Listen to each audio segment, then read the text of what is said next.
Hello dear friends, my name is doctor Ayesha. उम्मीद है आप सब खैरियत से होंगे। आज मैं यहाँ पर आपको हमल ठहरने के ख़ास दिनों के बारे में बताऊँगी।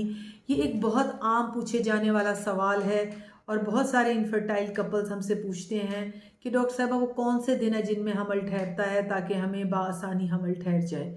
यहाँ पर मैं आप लोगों को थोड़ा सा गाइड करूँगी कि आपको मेंस्ट्रुअल साइकिल यानी पीरियड्स के बारे में पता होना चाहिए कि वो बच्चियां जिनके पीरियड्स रेगुलर हैं उनमें तो ओवल्यूशन डेज को या हमल ठहरने के दिन निकालना आसान है, लेकिन वो बच्चियां जिनके डेज ड्यू होते हों, दिन ऊपर होते हों, फिर नेचुरली उसके लिए आप लोगों को थोड़ा सोचना पड़ेगा और डॉक्टर की हेल्प लेनी पड़ेगी। यहाँ मैं आपको थोड़ा सा रेंडमली सिखाती हूँ कि अगर एक बच्ची का मेंस्ट्रुअल साइकिल नॉर्मल है और हर 28 दिन के बाद उसको पीरियड्स आ जाते हैं, तो जिस दिन पीरियड्स आते हैं उसको आप फर्स्ट डे माने। और ओवल्यूशन जो है, जब पीरियड्स आने की जो डेट होती है उससे 14 दिन पहले ओवल्यूशन हो जाती है। यानी कि अगर एक बच्ची को फॉर एग्जांपल 1 नवंबर को पीरियड्स आ रहे हैं तो जो 14 नवंबर है वो उसका ओवल्यूशन डे होगा। लेकिन नेचुरली जो एग है उसकी जो लाइफ है वो जस्ट 24 आवर्स है। अगर उस दौरान मेल का स्पर्म जो है, अगर पानी जो है अगर वो औरत तक नहीं पहुंचता तो फिर वो अंडा जो है वो ख़त्म हो जाता है और फिर उसमें ओवल्यूशन नहीं होती।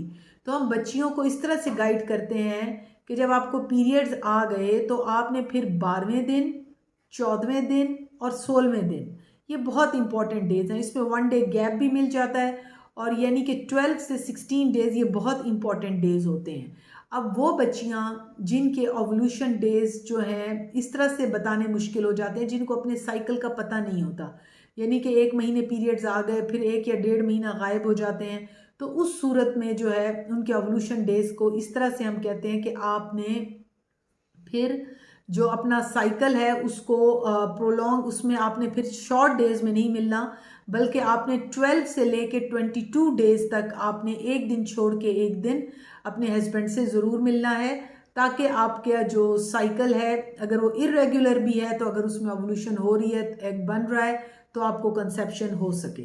अब थर्ड, वो बच्चियां जिनका जो पीरियड्स जो उनका साइकिल है वो 35 डेज का है, फिर उनकी ओवल्यूशन जो है वो 21 डे पे होती है। यानी फिर हम उनको ऐसे समझाते हैं कि आपने 12 डे से स्टार्ट करना है और टिल 22 डेज, यानी उसी तरह 12वां, 14वां, 16वां, 18वां, 20वां और 22वां दिन जो है वो फॉलो करना है। ये फर्टाइल विंडो फॉलो करना बहुत ज़रूरी है उन तमाम कपल्स के लिए जो कि बच्चा चाहते हैं, या वो लोग जिनके हस्बैंड आउट ऑफ स्टेशन यानी आउट ऑफ कंट्री, मुल्क से बाहर हैं या सिटी से बाहर हैं और बहुत कम टाइम के लिए वो घर आ रहे हैं। तो उनको हम हमेशा यही समझाते हैं कि आपने इस फर्टाइल विंडो में यानी कि इस टाइम पीरियड में छुट्टी लेनी है, इसमें कंसेप्शन होने के बहुत ज़्यादा चांसेस हैं।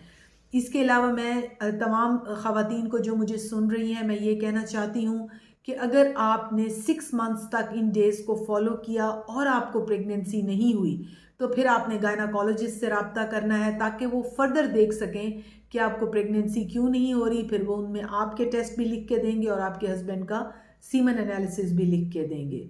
सो try to follow these days. Thank you very much.